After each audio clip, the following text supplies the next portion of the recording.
Ngicabanga ukuthi nabafowethu bonke nodadewethu bonke abakhona mhlawumbe umuntu engaka abonge ngoba ngeke asagxeka umuntu noma kukhona la kufuna ngabe umuntu uyagxeka khona kodwa indlela iprocess esihambe ngayo angiboni ukuthi kusafanele kube khona la umuntu agxeka khona sekuyikhona nje ukuthi umuntu ufuna kube khona la ashashazela khona la kubonakala khona ukuthi mhlawumbe khona la kube nomonakalo noma nomhuzuko khona.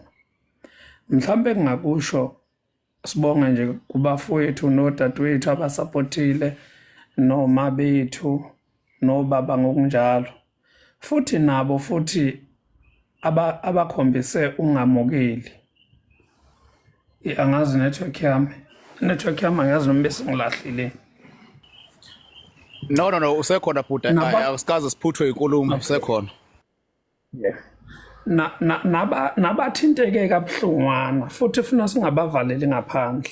Mina ngithatha njengokuthi khona laba negalelo khona lokuthi kuvele okuningi ebesibone ngathi ku right kungekho right. Singagxeki-ke nokuthi mhlambe makukhona abantu abaphule out endleleni khanjwa.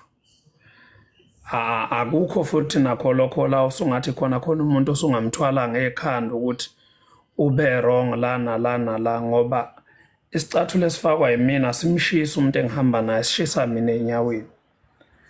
Namanje ke bafowethu nodadewethu ngisakusho ukuthi ububi bayo yonke lento sisuke sayithatha kancane sayithatha ngegugu nokuyiphaphela sangayibona ukuthi umonakalo ezokhanda ungakanani noma ubulungiswa ezobukhoza buzoba ngakanani.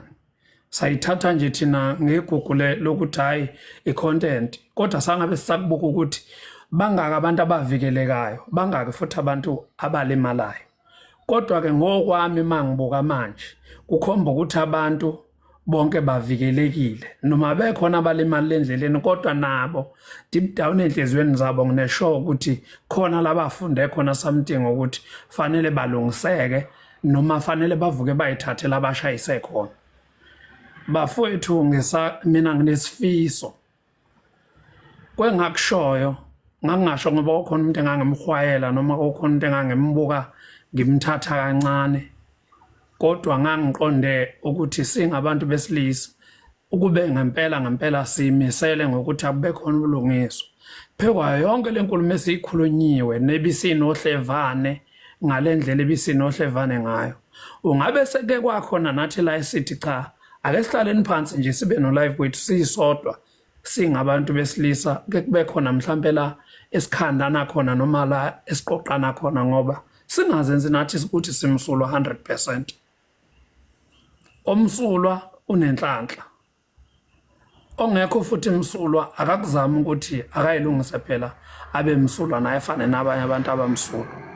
Mina wambono nje bafowethu ngasho ukuthi usizithamara enkulumweni yakhe ngoba igcine kuba nabantu ngiyazi kumanje ukuthi kunabantu ababafowethu esibakhonzile nesikholelwa futhi kubona ukuthi ba right kumanje esekukhomba ukuthi abazwani through ukuthi kubangwa manje ukusupporta nokuphulathwa kuyisupport kaThamara.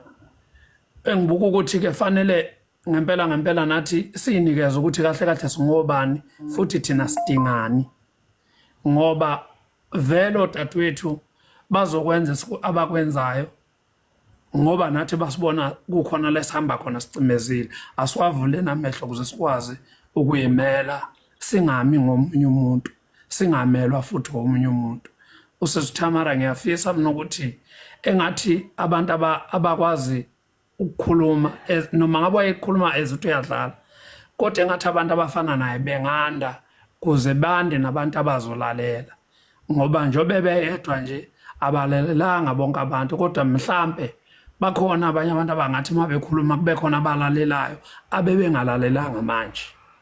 Nakuthina futhi abantu besilisa njoba kunjalo bakhona abantu abazokulalela miyeza abazomlalela babhaka kodwa mhlawumbe abanye bacasile ukuthi sekukhulume mina kodwa futhi mhlawumbe bekhona abanye abazothanda ukuthi sekukhulume mina singabantu kunabantu abakholelwa kuthina ngendlela engafani. bafowethu ngiyabonga kakhulu. Ngiyafisa kodwa ukwazi ukuthi zonke izinto ekwamention ukuthi sezikhona ungabe zikhona ngokweqiniso yini noma kwakusaqhutshwa yona i-content namanga ka-TikTok. Ngiyabonga.